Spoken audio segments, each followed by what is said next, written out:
Hello and welcome to Granada Reports. We are live with the latest across the Northwest. Hello, thanks for joining us on the programme this evening. The work is not complete, and it would be unrealistic to expect that it would be complete by now. After 3 years and millions of pounds of public money spent, the inquiry into the Manchester Arena attack comes to an end. So are we any safer, or will more families be left with questions to answer in the future? We are absolutely devastated that there won't be another hearing to follow up progress in the future, given the amount of outstanding recommendations from so many of the services. The Lucy Letby trial hears the nurse had a crush on a doctor and was texting colleagues about him just hours before she tried to murder a baby boy. We're live from the court.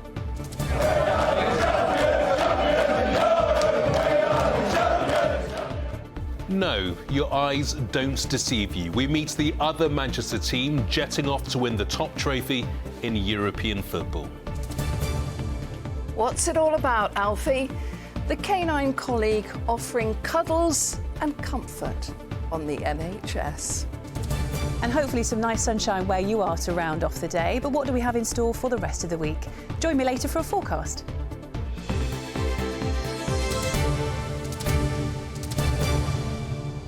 So do stay with us. First tonight, 3 years after it started, the public inquiry into the Manchester Arena attack, which killed 22 people, has closed. It's ended with many questions still unanswered, possibly the two most important. Could something like it happen again? And if it did, would the police, fire and ambulance services respond faster and better? Our reporter Anna Yosef's been at the inquiry for us this week and joins us now. Anna, and I guess there are two very tough questions to answer. Yes, they are tough questions and ones which I think only the fullness of time will answer. But a lot of time has been put into this process. The families who lost their loved ones in the attack have sat through 201 days of evidence. They've listened to 283 witnesses and been faced by more than 170,000 pages of documentation, all for one reason: to help achieve change, to protect others. Today, the inquiry's chairman, Sir John Saunders, concluded on the whole, organisations called to answer questions about his recommendations had implemented them or taken steps to implement them, although some had been somewhat slow. He said it was important that public scrutiny continued so that the lessons learned from the inquiry weren't allowed to drift into the background. I firmly believe that for this inquiry it is important that the monitoring procedure goes on. The work is not complete, and it would be unrealistic to expect that it would be complete by now. It is essential that lessons are learned and the same mistakes, are not made again. Well, Anna, as you say, the families of those who died or who were injured have been watching this inquiry now for the best part of 3 years. So what have they been saying? Well, Lucy, many of the families are concerned that some of the organisations involved, particularly the government departments, have been dragging their feet when it comes to implementing these recommendations. Recommendations which the inquiry has concluded could save lives. They agree that there needs to be continued public accountability. We are absolutely devastated that there won't be another hearing to follow up progress in the future, given the amount of outstanding recommendations from so many of the services. We hope that all those still outstanding recommendations will be implemented at speed, and would ask that all relevant services keep the families updated at regular intervals.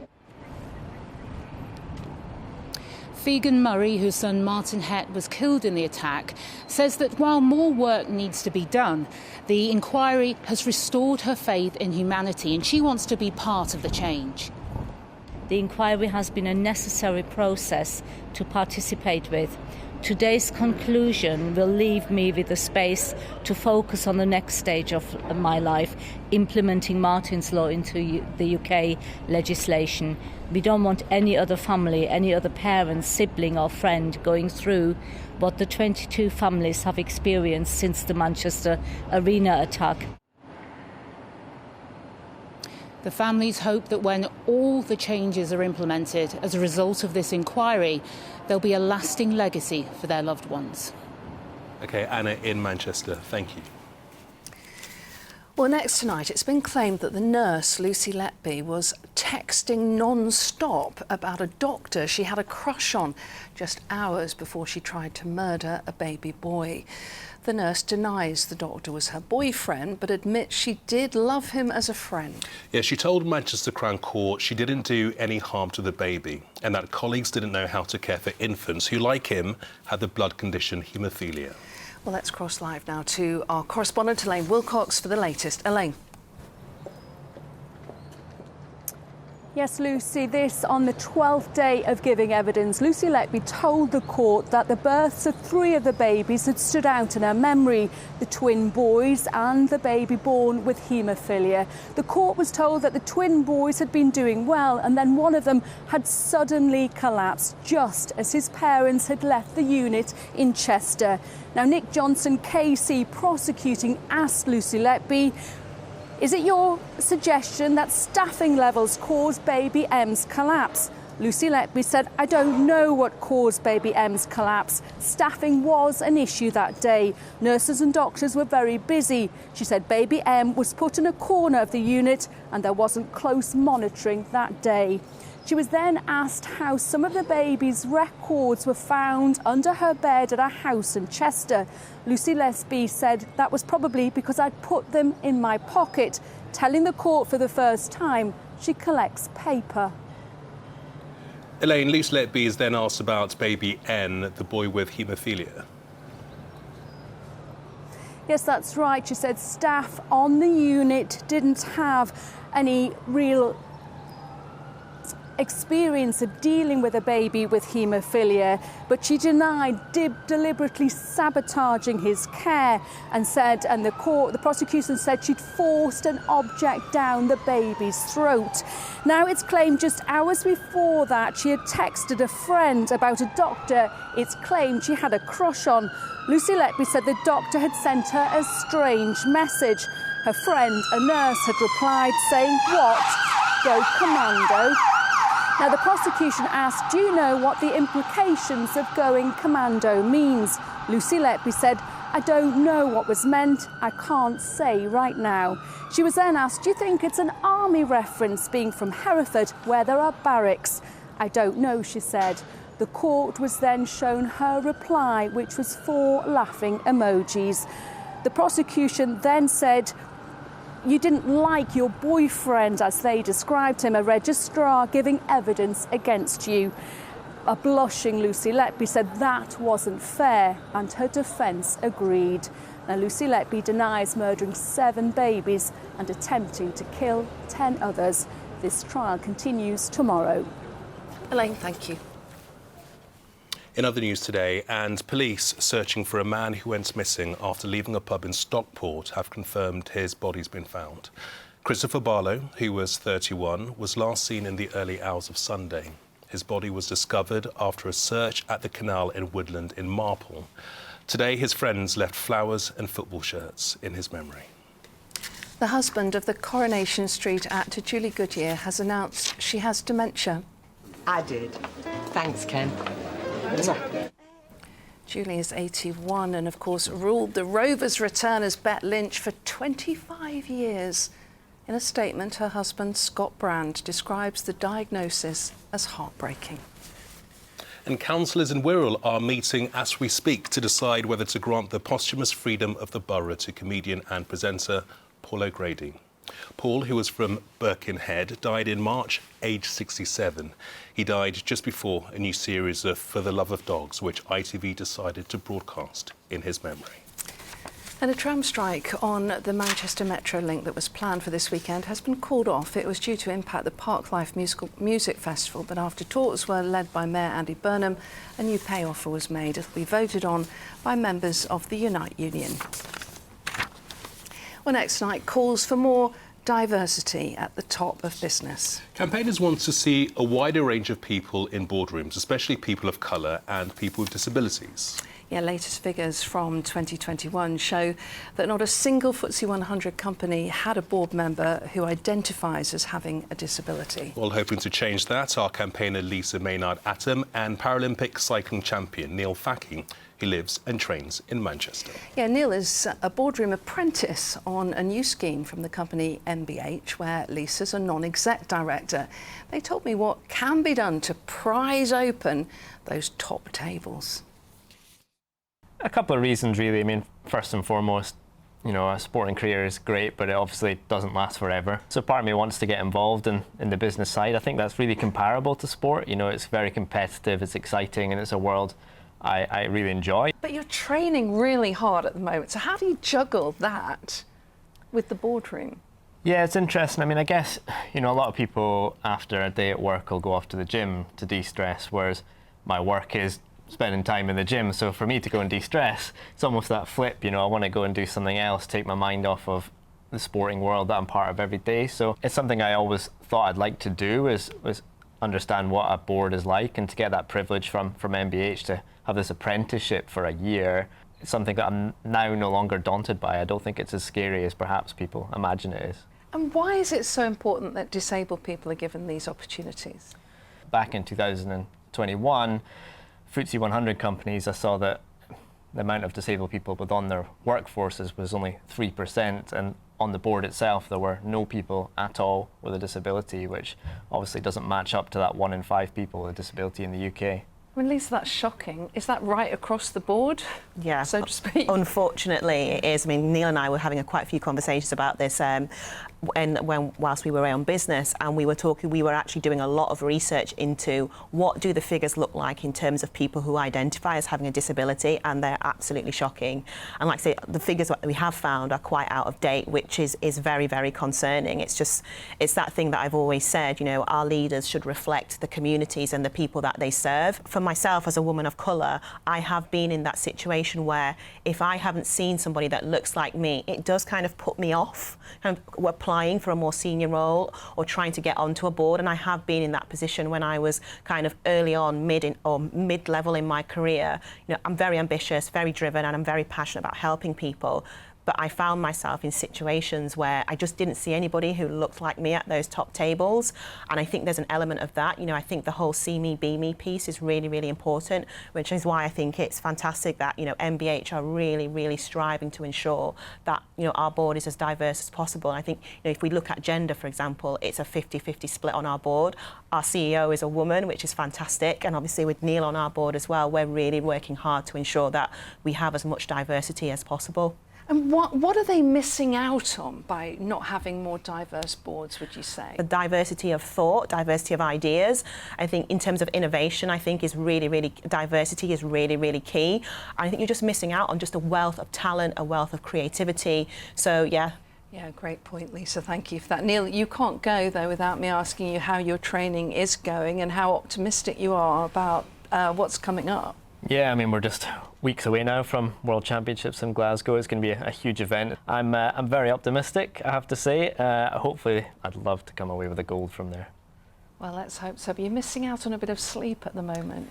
Yeah, my wife, who's also part of the team, gave birth about 7 months ago now to our young boy. She's hoping to be competing at those World Championships too. So I hope we'll both be there, and we'll, of course, need child support. So if anyone can help us, that would be very much appreciated.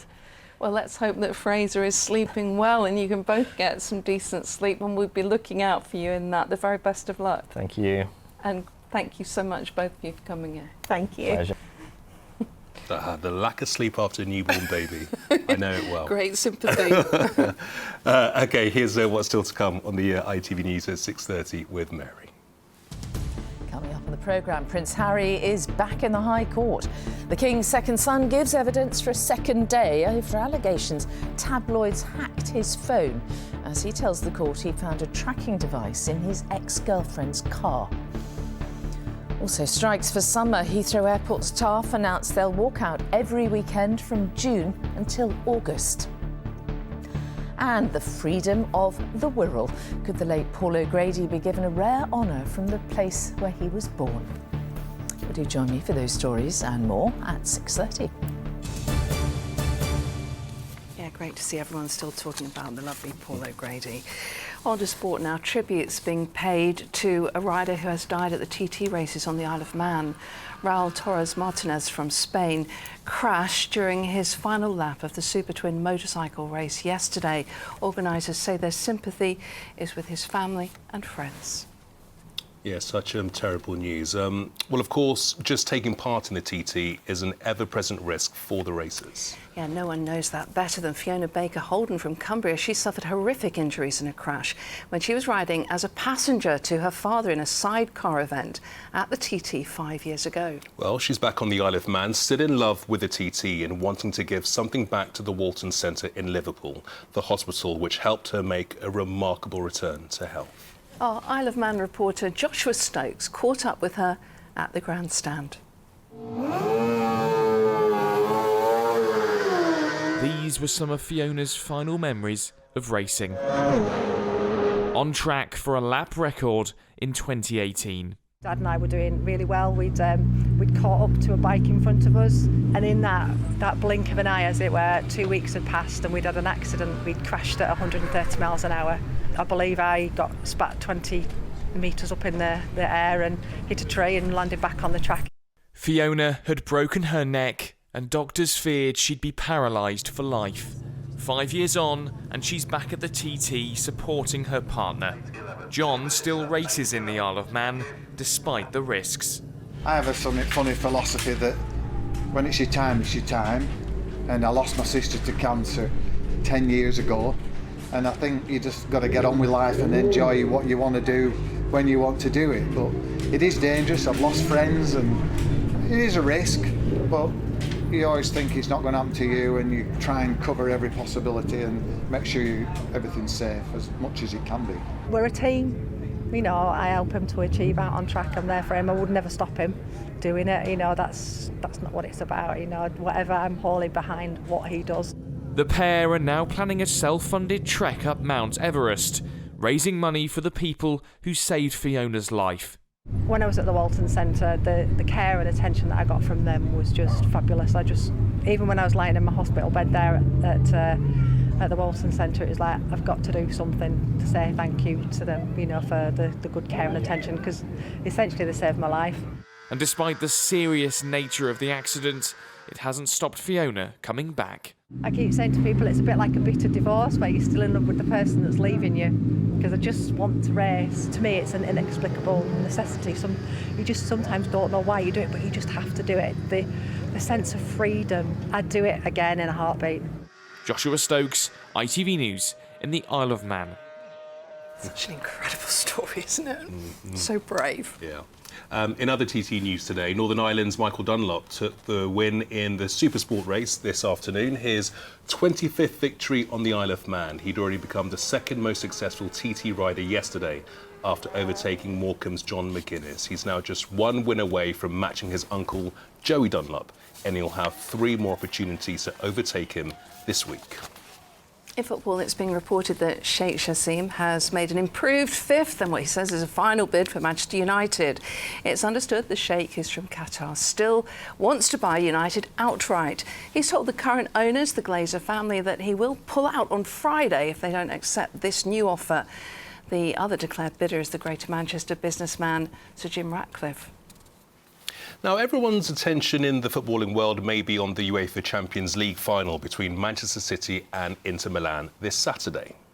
Yeah, but another team from Manchester is on the cusp of European glory themselves.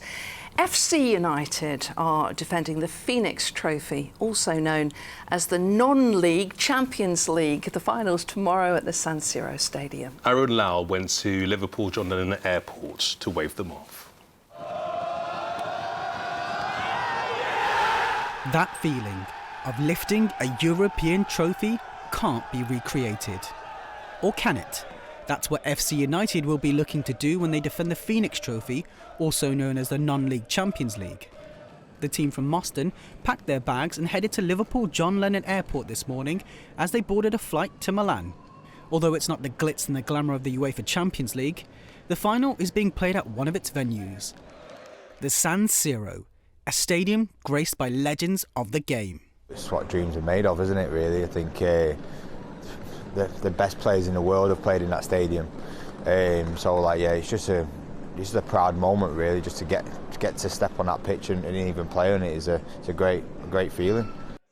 To get there, FC United had to overcome teams from Spain and Belgium, even playing out a thriller by scoring 2 goals in squeaky bum time to win it. The team from Manchester was the only United side to make it to a European semi-final this year, which is being played at the former home of Inter Milan. The Arena Civica was opened in 1807, and over 200 years later, it'll play host to a semi-final between FC Skjold and FC United. I'm looking to come in here, defend well, keep the title for the lads and the club and the fans, and yeah, definitely just keep a clean sheet, but yeah, definitely come back with the trophy. The Breakaway Club, which was formed by Manchester United fans in 2005, now sits in the 7th tier of English football. Those at the club say they've been on a monumental rise, and playing in Europe was beyond their wildest dreams. You wouldn't get that opportunity normally in non-league, so especially even League 2, League 1 don't get this opportunity. So like for a non-league club to go and play in Spain, play in Italy, travel the world playing football, it's an experience really, it's great. And they'll be hoping to take advantage of that experience and grab their second European trophy. Aaron Lal, ITV News. Yeah, what a journey they've had, and that match between FC United and FC Skjold of Denmark is actually underway. The latest score there, 1-1, all to play for. Next, anyone who owns a dog will tell you how much fun and comfort they can bring to a home. Absolutely. So imagine what a dog can bring to a hospital where people are most in need of a bit of tender, loving care. Not just the patients, but the staff too. Well, the newest member of staff at East Lancashire's biggest hospital is making himself very popular. He is Alfie the therapy dog. Victoria Grimes reports. What's it all about, Alfie? Is it just for the moment we live? He may be small, but his heart is huge. His job, to bring smiles where they're needed the most. Who's your friend, Alfie? Hi. For Alicia, seeing Alfie's the highlight of her day. In hospital for 3 months, every day, another gruelling treatment to try and make her better. She doesn't know yet when she'll be able to go home. It's very lonely in here, and there's only certain times you can have visitors. You can't have visitors all the time, and when you don't have visitors, you've got doctors prodding at you, so it's nice to have a dog. The cuddle's nice with him as well. Definitely a benefit. That's better than being prodded by doctors, isn't it? It is. I liken it to walking round with liquid sunshine. If you walk on with Alfie, and it takes the strain away, just seeing him. It's not just the patients who've fallen for Alfie. On a royal visit last year, he managed to steal the hearts of William and Kate. He snuggled into her coat and she gave him a cuddle. And then William's sort of doing the professional, I'm a man, I can't give a cuddle. And she went, you need to hold him. So then she passed him to him and he melted when he held him. Now 15 months old and with special training under his collar, Alfie's become just as important for staff, especially since the trauma of the pandemic. Why is Alfie so important to this hospital, Jo?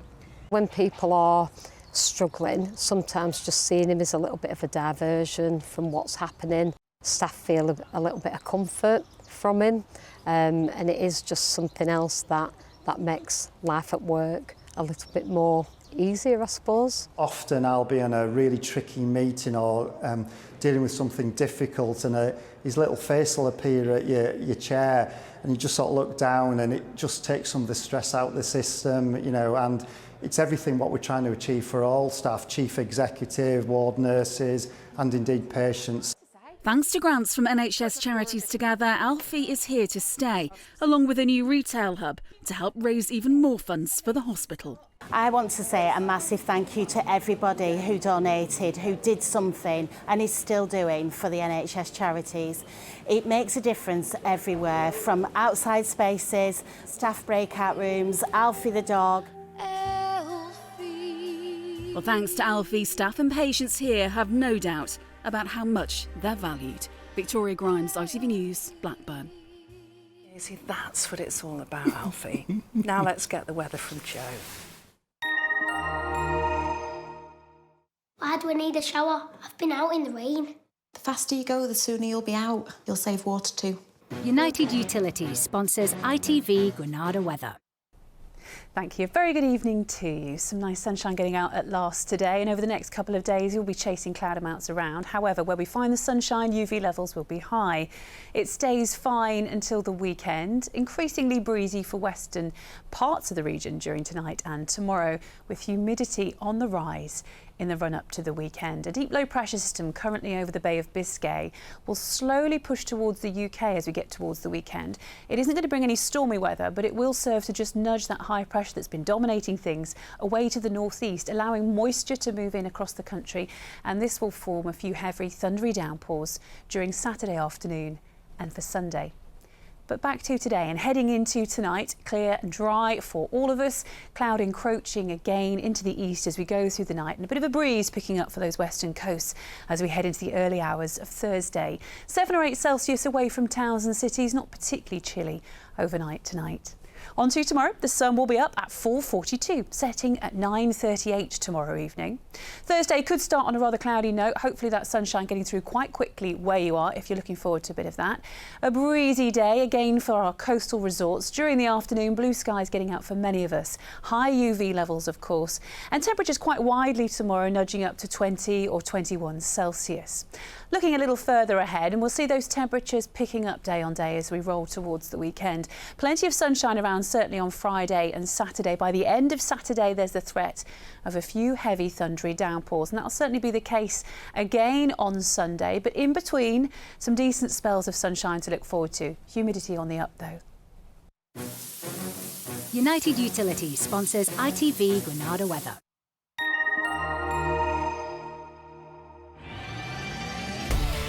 Hello, summer. Piri sponsors ITV pollen count. And we're now in peak grass pollen season. Robin here is not too bothered, but hay fever sufferers may notice that levels really pick up through the rest of this week. It is going to be high, potentially very high at times. Bye-bye.